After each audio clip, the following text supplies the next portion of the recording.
on va parler d'une façon un petit peu différente du Brexit. Alors, pour rendre à tout seigneur, tout honneur, en fait, c'est une idée qu'on a eue avec Philippe.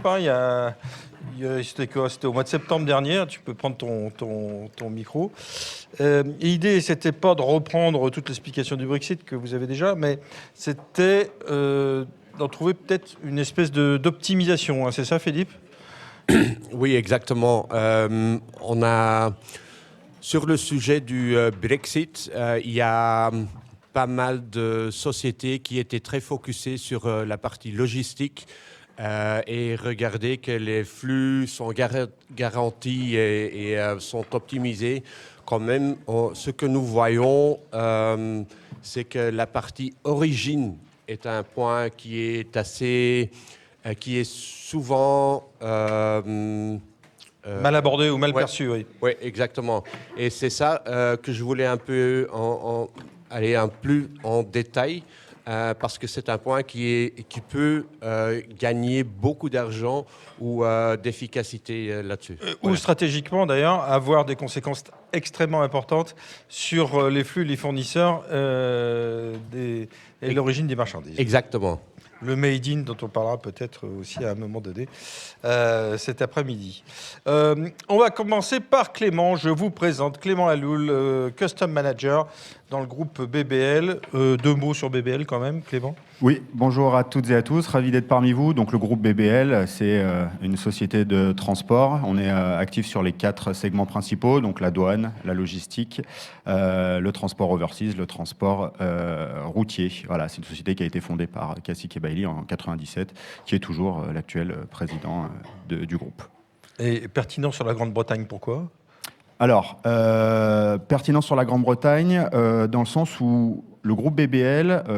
quelques mois avant que le Brexit intervienne, nous avions des partenariats avec des transporteurs anglais qui, en last minute, évidemment, se sont penchés du côté BBL pour nous demander comment comptez-vous nous aider à franchir ces nouvelles frontières douanières. Voilà. Donc, on a réfléchi à plusieurs solutions que je vais vous présenter et qui sont aujourd'hui des solutions utilisées par les exportateurs britanniques et les importateurs européens. Allez, 30 secondes pour représenter le contexte avec la première slide. C'est ça. Donc si on peut aller sur la slide suivante, s'il vous plaît. Voilà, donc en quelques mots, on va rappeler le contexte du Brexit très rapidement parce qu'on en a beaucoup entendu parler. Ensuite, on switchera sur la frontière intelligente, qui est un mécanisme unique mis en place dans le cadre du Brexit. On verra donc l'impact organisationnel, l'impact financier sur les sociétés. On verra les solutions mises en place suite à ces impacts. Et on aura une focus sur les nouvelles mesures 2024, sur les mesures sanitaires et phytosanitaires mises en place du côté britannique. Eh oui, c'est des nouvelles mesures. Alors, slide suivante, s'il vous plaît. Donc, le rappel du contexte très brièvement. On est juin 2016, donc il y a un référendum en Grande-Bretagne. On vote la sortie du Royaume-Uni de l'Union européenne. Theresa May en 2017, donc elle informe le Conseil européen. En tant que RDE, et encore une fois, je vais parler en tant que RDE, le 24 décembre, on a été mis au courant de ce fameux accord, donc 6 jours avant l'entrée en matière de cet accord. Donc c'est un accord qui est historique. C'est la première fois qu'un pays de l'Union européenne quitte l'Union européenne. Et donc on se retrouve à avoir une déclaration en douane qui est désormais obligatoire pour les échanges de marchandises. On a évidemment un accord commercial qui est conclu avec donc des droits de douane qui peuvent être annulés dans le cadre de l'origine préférentielle de la marchandise. Donc soit on a le respect de l'origine par la préférence 300 qu'on connaît avec donc la mention sur la facture, soit la déclaration REX à l'export depuis l'Union européenne sur le Royaume-Uni. Slide suivante s'il vous plaît. Donc a été mis en place un mécanisme qu'on nomme la frontière intelligente. Donc on en a entendu beaucoup parler par l'administration de la douane. Depuis ce matin, on en a parlé d'ailleurs. C'est ça. C'est un mécanisme qui a été mis en place principalement pour éviter les files de camions interminables en attente de déclaration d'un côté ou de l'autre. Et donc, ce qui permet en fait d'assurer la fluidité de la circulation de la marchandise en 3 principes de base. Donc l'anticipation. Donc l'anticipation, c'est anticiper sa déclaration en douane dans le système. Donc générer une déclaration en douane qui donne du coup une référence de DAU. Donc cette déclaration apparaît du côté de l'administration de la douane.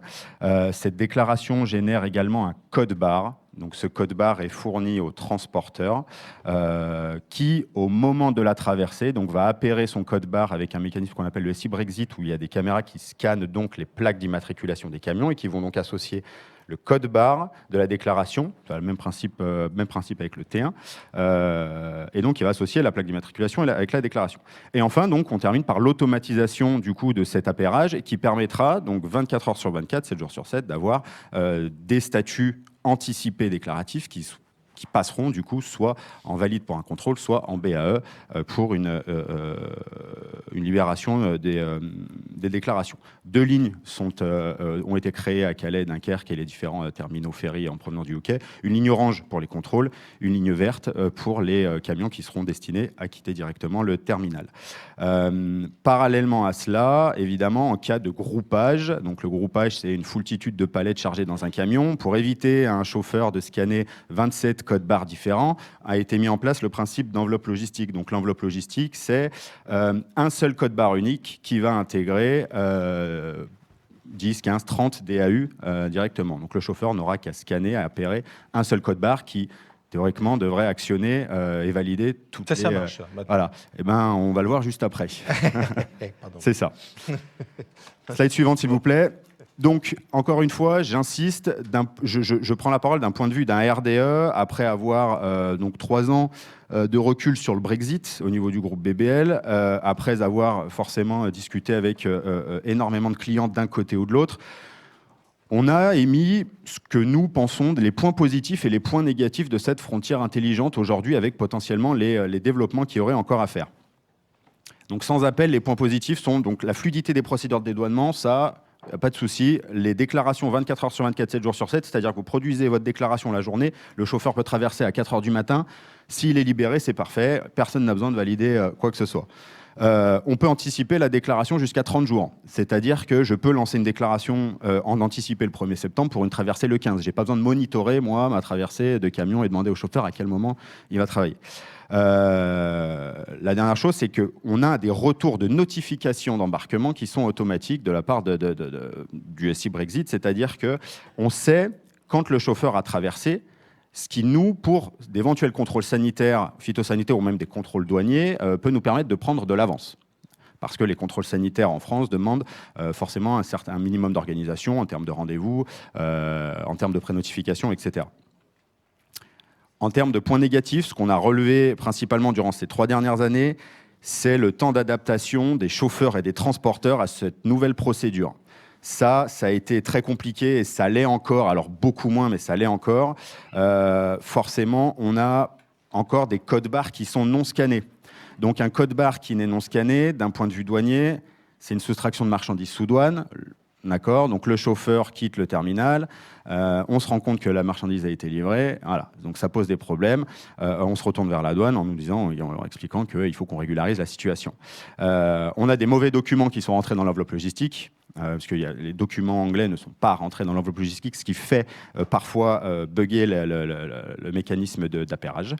On a enfin, on est tributaire également, du coup, de la maintenance des bases de données européennes. Je vais prendre un exemple de la base de données qu'on connaît qui s'appelle VES, qui est la base de données des numéros de TVA, dans le cadre d'une utilisation d'un régime 42. On le verra juste après. Donc le régime 42, c'est une exonération de TVA pour mise en libre pratique de la marchandise en France parce que la livraison finale est faite dans un autre État membre de l'UE. Quand la base de données VES est en maintenance, et c'est en général une fois par semaine le vendredi soir, cela fait que toutes les déclarations basculent en erreur, donc le chauffeur est guidé en ligne orange et donc forcément une intervention manuelle du déclarant est nécessaire. Voilà, donc ça c'est les limites, du SI Brexit. La dernière chose, et on est en cours de ticketing aussi là-dessus. On a fait des demandes puisque dans certaines enveloppes logistiques, des DAU basculent BAE, d'autres non, alors qu'ils sont lancés de la même manière. Et donc, on fait des tickets sur Olga pour chercher d'où vient la panne. Voilà. Slide suivante, s'il vous plaît.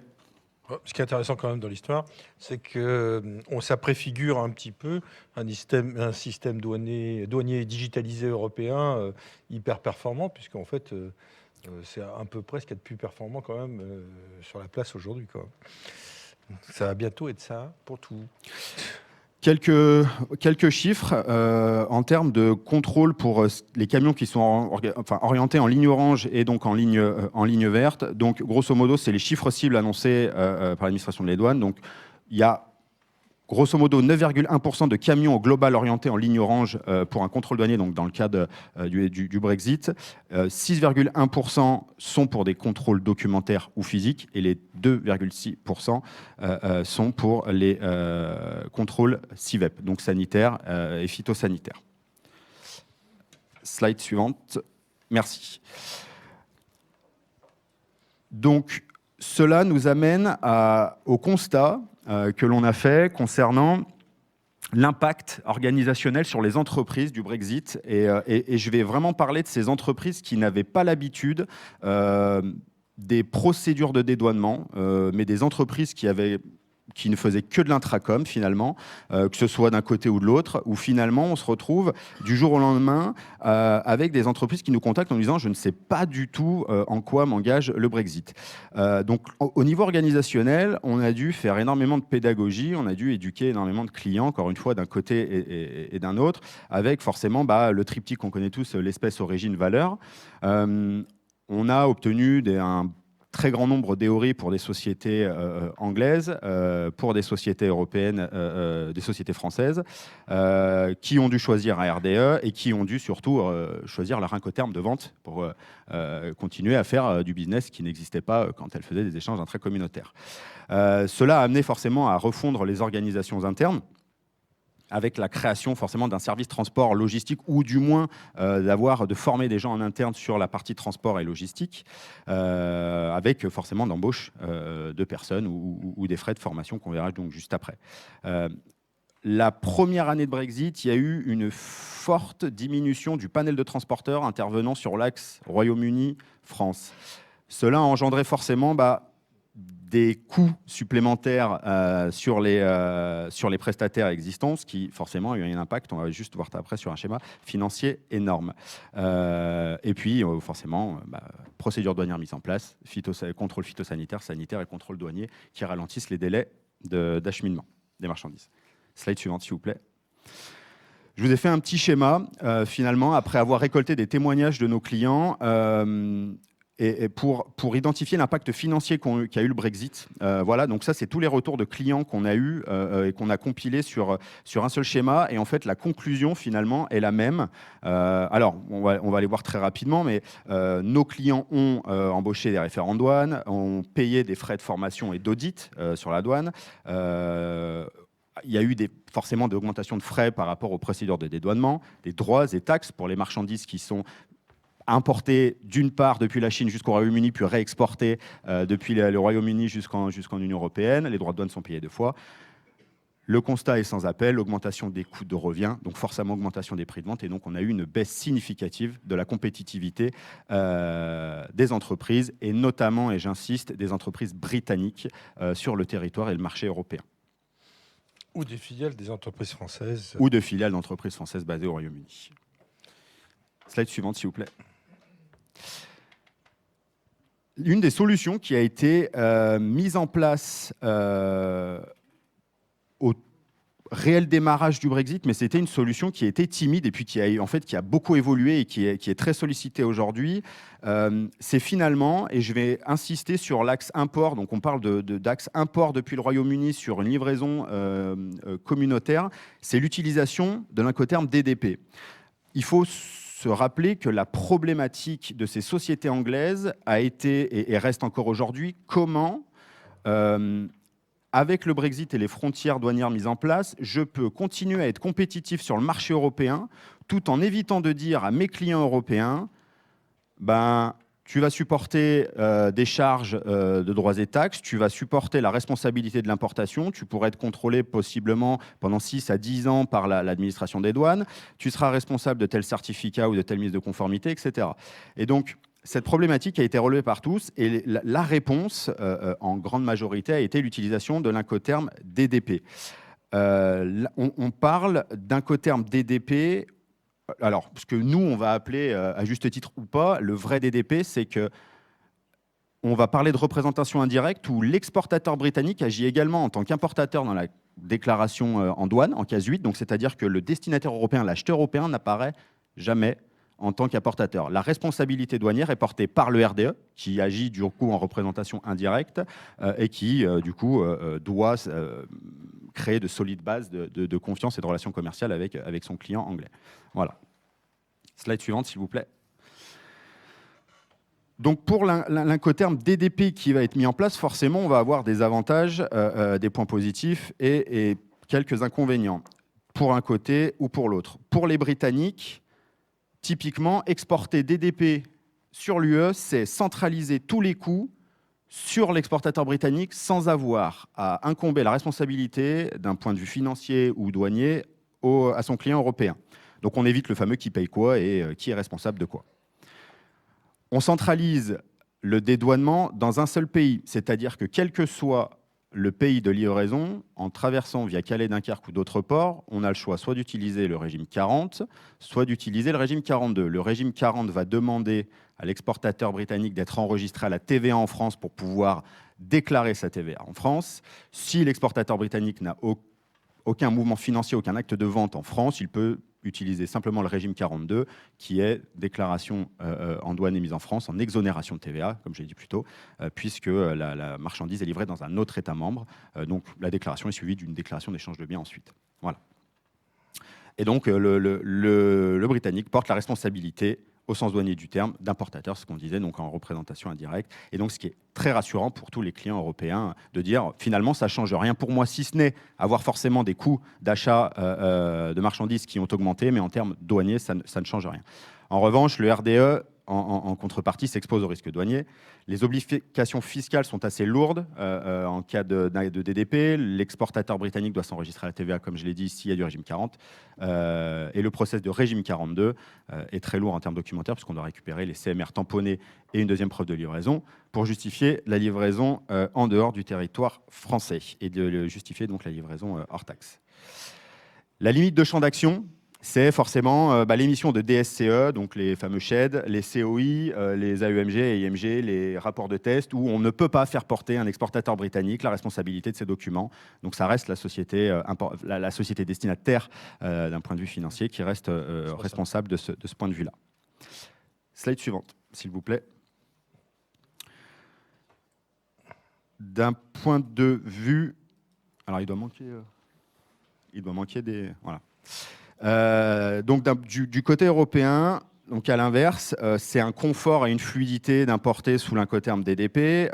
On a discuté évidemment avec des destinataires européens qui ne sont pas du tout incombés en termes de responsabilité là-dedans, et donc qui nous ont fait part de le confort et la fluidité que représentait le DDP pour eux, pour les diverses raisons qu'on a évoquées. Donc la réception de marchandises, déjà dédouanées, la gestion administrative simplifiée, c'est-à-dire qu'ils n'ont plus qu'une déclaration d'échange de biens à l'introduction à faire, les limites de responsabilité douanière.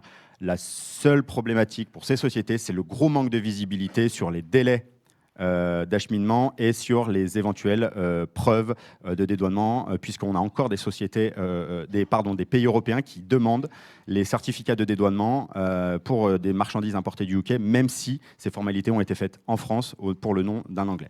Donc on a des dissociations, si vous voulez, des différentes interprétations selon les, on en parlait ce matin, selon les pays destinataires européens par rapport à ce fameux incoterm DDP. Ce qui nous amène du coup à parler des nouvelles mesures. Donc ça, c'est un constat sur les 3 dernières années. Voilà comment le Brexit fonctionne de notre point de vue de RDA. Alors ce n'est pas la seule solution, mais c'est la solution qu'on a identifiée, mise en place pour répondre aux problématiques des sociétés britanniques et françaises, puisque ce mécanisme marche exactement de la même manière dans l'autre sens, c'est-à-dire qu'une société française qui veut continuer à importer du côté, qui veut continuer à vendre ses produits du côté anglais, peut s'immatriculer à la TVA britannique, obtenir un numéro de TVA britannique. Ça marche dans les deux sens. Exactement. Tu préconises en gros une vente à l'arrivée, quoi qu'il en soit. C'est ça, exactement. Ce qui nous amène à parler donc des nouveaux contrôles sanitaires et phytosanitaires. Slide suivante, s'il vous plaît. Mise en place donc en 2024. Petit rappel bref de qu'est-ce qu'un contrôle sanitaire. Donc un contrôle sanitaire, c'est un contrôle documentaire d'identité physique des marchandises, de denrées périssables, d'animaux vivants ou de végétaux à la frontière à l'importation. Donc il se déroule en 4 étapes. La première, c'est une pré-notification des autorités. La deuxième, c'est un contrôle documentaire, puis un contrôle d'identité et enfin le contrôle physique des marchandises. Slide suivante, s'il vous plaît. Du côté britannique, les marchandises donc, qui seront exportées depuis le Royaume-Uni, depuis l'Union européenne, excusez-moi, sur le Royaume-Uni, vont être classées en 3 catégories. Donc, marchandises à haut risque, marchandises à risque moyen et marchandises à risque faible. Quand je parle de risque sanitaire et phytosanitaire. Pour les marchandises à haut risque, donc on va parler d'animaux vivants, des produits germinaux et de certaines denrées alimentaires qui sont soumises à des mesures de sauvegarde. Pour cela, depuis le 1er janvier 2021, les pré-notifications dans l'IPAFS, qui est l'équivalent du Tracente du côté britannique, sont déjà en place et continueront à l'être. Le certificat sanitaire est obligatoire. L'émission d'un certificat sanitaire est obligatoire et sera toujours donc obligatoire. Les inspections physiques, en revanche, sont faites à destination et non pas en frontière pour manque d'infrastructures pour le moment. À partir du 31 janvier 2024, pour les risques, donc les risques moyens, les produits identifiés de risques moyens. Donc là, on est sur ce qu'on trouve principalement en supermarché, produits de viande crue, réfrigérés, congelés, les produits laitiers, les denrées alimentaires à base de produits laitiers, l'alimentation animale, les produits de la pêche. À partir du 31 janvier 2024, donc d'hier, les certificats sanitaires sont obligatoires à l'émission d'Antracente. Au niveau européen, il y a une pré-notification auprès de l'IPAFS de 24 heures minimum, sauf dérogation, 4 heures accordées. Et à partir du 30 avril 2024 seulement, les contrôles physiques interviendront en frontière au Royaume-Uni. Et enfin, pour les produits à risque faible, donc on parle souvent des produits composés. Donc les produits composés, c'est les produits qui ont été traités thermiquement, soit stérilisation, soit traités thermiquement à plus de 100 degrés. Donc ces produits représentent un risque sanitaire faible pour les territoires anglais. Et donc une simple pré-notification suffira. Pas de document de type certificat sanitaire export et pas de contrôle physique nécessaire. Slide suivante, s'il vous plaît. Pour les produits végétaux, on va suivre un peu le même schéma, c'est-à-dire 3 catégories de produits, haut risque, moyen risque et faible risque. Pour les produits végétaux à haut risque, donc, on sera toujours sur une pré-notification obligatoire dans l'IPAF. Certificat phytosanitaire se fera via le e-phyto de Tracente. Et à partir de fin 2024 seulement, les contrôles physiques seront mis en place. Pour les catégories à risque moyen, on est sur le même schéma que la partie sanitaire. Donc les contrôles interviendront à partir du 30 avril 2024. Par contre, le certificat phytosanitaire est requis à partir du 31 janvier. Et pour les catégories à risque faible, pas de pré-notification, pas de certificat, on peut importer ce type de produit. Vous avez la liste juste en dessous, les fruits et légumes qui seront non cités, qui sont non soumis à haut risque, librement sur le territoire anglais. Slide suivante. Et pour conclure sur donc, ce sujet de nouvelles mesures sanitaires en 2024, la première étape pour les exportateurs français et européens, c'est de se rapprocher des autorités compétentes afin d'enregistrer, c'est très important, ces établissements en tant qu'exportateurs, je vais utiliser le terme agréés d'un point de vue sanitaire auprès de la DGAL, de la DDPP, de la DRAF pour la partie phytosanitaire, puisque ne pourront pas être importés des produits pour lesquels les entités exportatrices ou les établissements fabricants qui n'ont pas été enregistrés dans le système seront refusés directement à l'entrée au Royaume-Uni. Voilà. Les certificats sanitaires seront émis via Tracente et évidemment, il faut vérifier ces normes de marquage, les étiquetages et normes de commercialisation, puisque le constat qu'on fait, nous, depuis 3 ans, c'est que la principale cause de rejet des marchandises importées depuis le Royaume-Uni sur le territoire français, c'est un manque de cohérence entre les documents fournis, donc le certificat sanitaire britannique, et finalement ce qu'il y a réellement sur les produits en termes de numéro de lot, de normes de commercialisation, etc.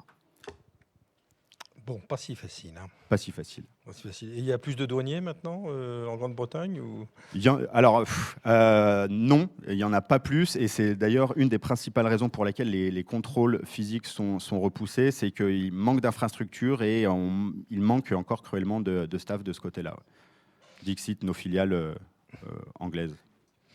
Un commentaire à faire du côté douanier par rapport à ce qui a été dit, non ? Non. Ah, très bien. Bon, il te placera ses slides, c'est bon. Ok, merci, merci Clément d'avoir fait ce petit rappel et d'avoir parlé aussi des nouvelles obligations en matière phytosanitaire.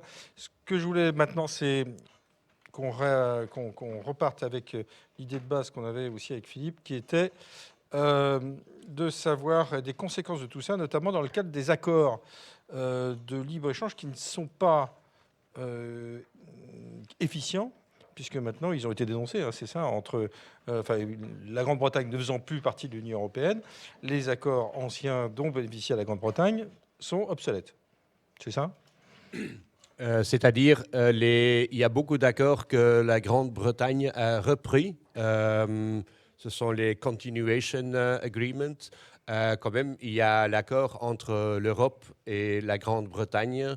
Et là, la incohérence entre les deux types d'accords, les Européens et les UK Continuation Agreements, ça fait des restrictions de temps en temps. On va voir ça avec un exemple. Je te laisse la parole. OK, merci. Alors, bonjour à tous et à toutes. Tiens, oui, parce que je ne t'ai pas présenté. Donc, est-ce que tu peux effectivement dire qui tu es? Est-ce que ça pique? Ah oui, bonjour. Alors, je suis Philippe Trouwe de la société MIC. On a un portail web où est-ce que vous pouvez trouver toutes les informations de MIC. On se focus sur la conformité douanière un peu dans le monde, où est-ce que vous pouvez faire des déclarations en douane dans 55 pays dans le monde. On focus sur la gestion origine, automatiser l'origine, automatiser la gestion du contrôle export, classification, ça c'est un peu les piliers qu'on soutient. Voilà. Good. Merci.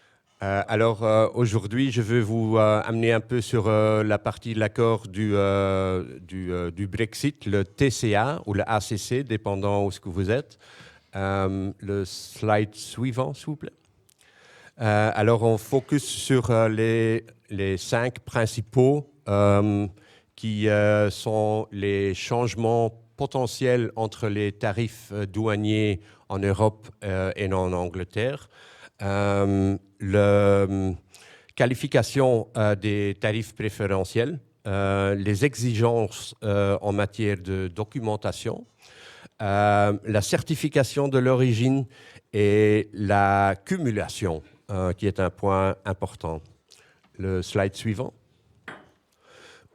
Si on va regarder sur le portail du HMRC et on va chercher pour une batterie électrique, on trouve quelques résultats. Vous savez, avec le changement de la relation entre le Royaume-Uni et l'Europe, le Royaume-Uni a eu la possibilité de décider d'avoir ses propres codes douaniers un peu différents. Le début reste le même parce que ça fait part du WCO, mais le reste, ils peuvent changer ça. Ça fait de temps en temps des cas assez spécifiques et il faut être prudent. Le slide suivant.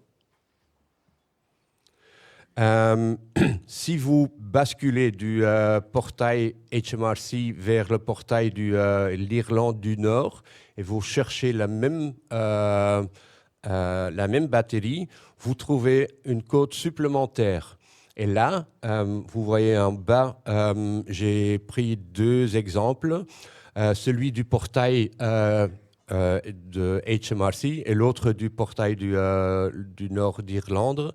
Et ça peut donner des différences quand même assez lourdes.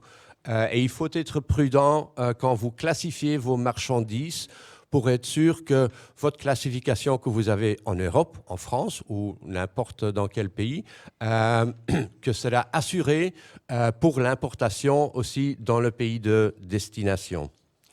Le slide suivant.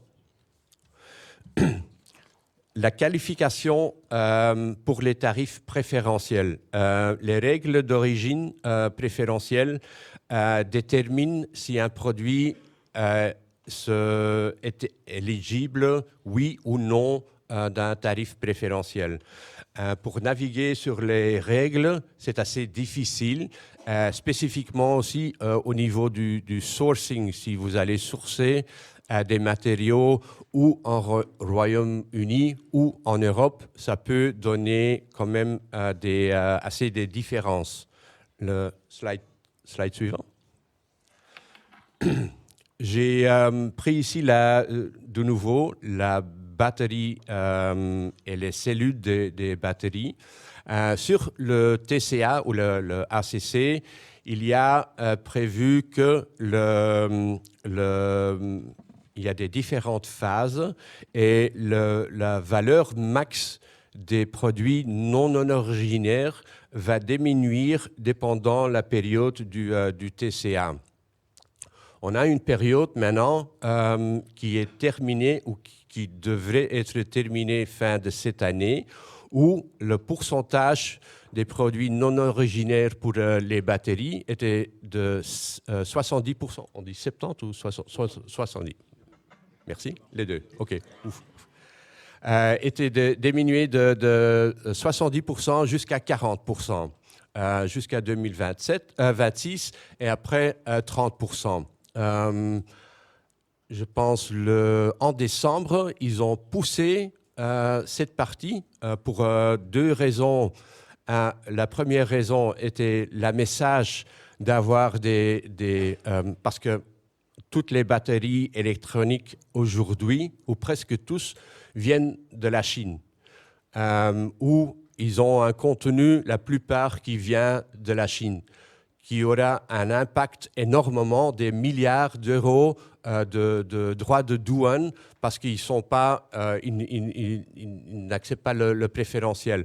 Alors, ça veut dire que, le coût supplémentaire était énormément parce que dans un jour, toutes les batteries étaient avec un droit de douane quand même très, très lourd.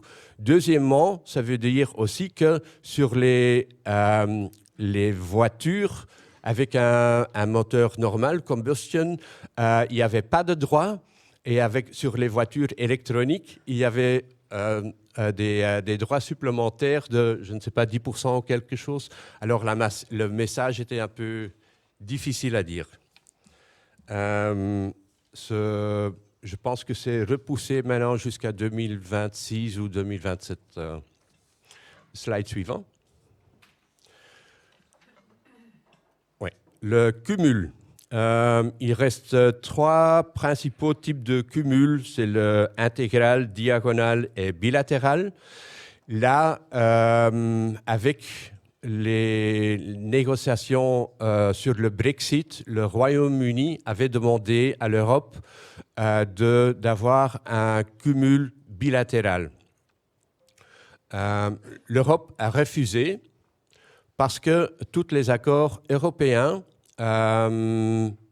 ont le cumul bilatéral seulement pour les pays PEM, pan-euro. Alors, le Royaume-Uni ne fait pas part du PEM. Et ça a causé le problème que c'était refusé. Le slide suivant. Si on va regarder sur le cumul avec l'Europe, je prends maintenant un exemple d'un produit où il y a un contenu, quand on n'a pas de cumul, et un exemple simple, il y a un contenu du Royaume-Uni de 60%, autre 40%, alors c'est simple, il n'y a pas de problème. Si on a des différentes origines européennes et Royaume-Uni, et on peut utiliser le cumul entre les deux, ça résulte dans un préférentiel.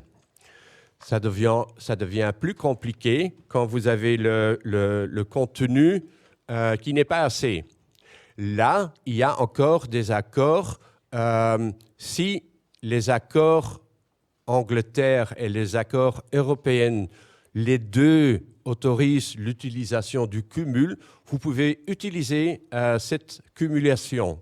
Dans le slide suivant, il y a quelques exemples. Ça sont les accords qui autorisent le cumul, les accords du Royaume-Uni et les accords européens, ils ont la même autorisation. Alors, ces accords-là, vous pouvez utiliser, utiliser le cumul entre les deux. Alors, si vous achetez des produits bases venus du Jordan, par exemple, vous les maîtrisez dans votre produit et là, vous les vendez au Royaume-Uni. Vous pouvez utiliser cette partie dans le cumul, dans votre total. Alors, ça sont quelques exemples ce que nous voyons avec nos clients, qui quand même impactent très beaucoup le résultat du prix final des marchandises. Alors, ce que nous voyons, c'est que le sourcing des matériaux, c'est quelque chose qui devient de plus en plus très, très, très important. Et avant, c'était le département douane ou trade compliance qui aller calculer s'il y a du préférentiel et qui vont gérer les DLT et tout ça. Mais de plus en plus, c'est aussi les achats qui vont faire part du processus pour aller sourcer les matériaux qui sont pas... Alors, c'est plus... Avant, c'était avoir un produit à un bon prix et qui était toujours disponible. Maintenant, l'origine devient un point, et même dans les contrats que nos clients demandent dans le contrat qu'ils veulent avoir des produits que du préférentiel. Ouais, donc, ce qui veut dire que ça a des conséquences énormes sur les acheteurs, finalement, oui. ou autrement sur les vendeurs, qui doivent vérifier à chaque fois si l'accord préférentiel peut s'appliquer ou pas. Quoi, en fait. Oui, et ça va dans les deux cas aussi. Si vous êtes un fournisseur et vous pouvez ou décider, on va acheter des matériaux en Chine et on a un produit qu'on peut vendre sur un prix X chez notre client, ou vous pouvez dire, oui, mais si on va sourcer un des composants en Italie, par exemple, le produit sera peut-être un peu plus cher, mais le produit a une préférence. Qu'à la fin, ça peut aider aussi le client d'avoir du préférence dans son produit de nouveau. Alors ça, ce sont des décisions de temps en temps très stratégiques qui sont prises. Aussi, où est-ce qu'on va produire le produit? Est-ce qu'on va le faire ici? Mais qu'est-ce qui se passe si on bouge notre production de, je ne sais pas, Serbie ou Tunisie vers la France? Ou l'inverse? Ouais, ce qui va complètement changer la problématique. Oui. Le suivant. Et voilà, le nouveau PEM est arrivé. Le PEM donne au pays qui fait part du PEM beaucoup de simplifications. La ségrégation, le cumul plein, il y a des choses très spécifiques pour les textiles. Il y a un grand problème. Le Royaume-Uni fait de nouveau pas part du PEM. Alors, toutes les simplifications que vous pouvez utiliser pour vos ventes n'importe où, sauf pour le Royaume-Uni. Aujourd'hui, vous pouvez utiliser les règles, les nouveaux règles, les transitionnelles et les vieux règles. Alors, c'est dépendant votre secteur, c'est plus facile d'utiliser les vieux ou les nouveaux règles. Et le slide suivant. Les exigences sur la matière de documentation qui est de temps en temps quelque chose à être prudent, dépendant vos flux. Si vous vendez à l'Angleterre ou si vous vendez dans un pays en Europe, il y a où vous utilisez les DLT, où vous utilisez les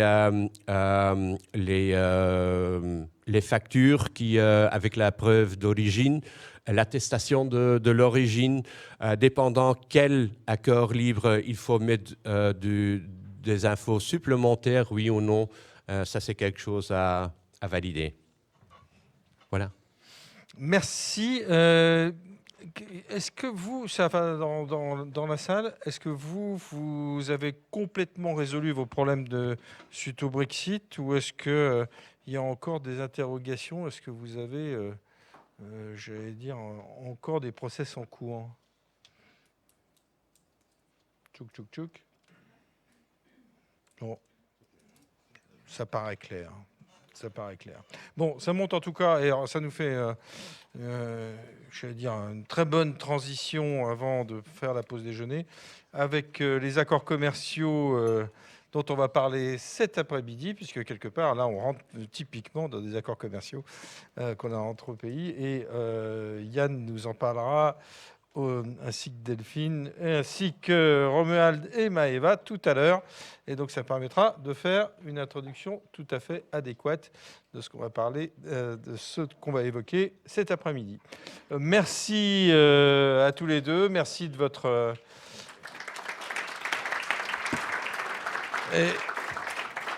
Et merci à Philippe d'avoir fait l'effort de parler en français. Je sais que ce n'est pas toujours facile quand on ne travaille pas du français au quotidien, donc c'est vraiment sympa.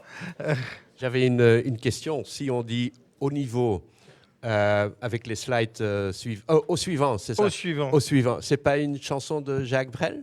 Ah, si, ouais. c'est au suivant. Ah, quelle culture, hein.